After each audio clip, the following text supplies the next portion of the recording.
తెలంగాణ ఉప ముఖ్యమంత్రి మల్లు భట్టి విక్రమార్క సెక్రటేరియట్లోని తన ఛాంబర్లో ఆర్థిక విద్యాశాఖ మంత్రిగా బాధ్యతలు చేపట్టారు.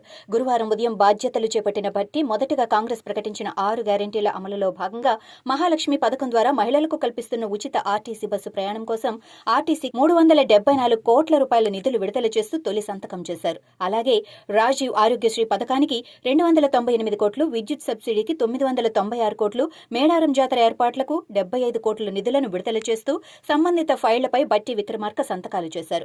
సచివాలయ అధికారులు ఆయనకు శుభాకాంక్షలు తెలిపారు. అంతకుముందు మహాత్మా జ్యోతిరావు పూలే ప్రజాభవన్లో భట్టి విక్రమార్క దంపతులు గృహప్రవేశం చేశారు. ప్రత్యేక పూజలు, హోమం నిర్వహించారు. ముఖ్యమంత్రి అధికారిక నివాసంగా ఉన్న ప్రగతి భవన్ను రేవంత్ రెడ్డి ప్రమాణ స్వీకారం చేస్తున్న సమయంలోనే ప్రగతి భవన్ కోట కంచెను బద్దలు కొట్టించి ప్రజాభవన్గా పేరు మార్చారు.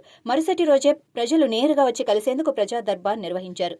సీఎం క్యాంపు కార్యాలయంగా ప్రజాభవన్ను సీఎం రేవంత్ రెడ్డి తన అధికారిక నివాసంగా ఉపయోగించుకోవాల్సి ఉండగా తనకు వద్దని రేవంత్ రెడ్డి నిరాకరించడంతో డిప్యూటీ సీఎం క్యాంపు కార్యాలయంగా కేటాయించారు.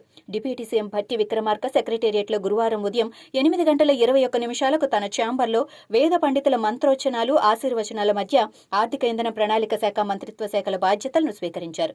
బాధ్యతలు స్వీకరించిన డిప్యూటీ సీఎం భట్టికి ఆర్థిక శాఖ ప్రత్యేక ప్రధాన కార్యదర్శి Ramakrishna Rao, Transco special chief secretary Sunil Sharma, ఆర్థిక శాఖ కార్యదర్శులు శ్రీదేవి, హరిత తదితర ఉన్నతాధికారులు శుభాకాంక్షలు తెలిపారు.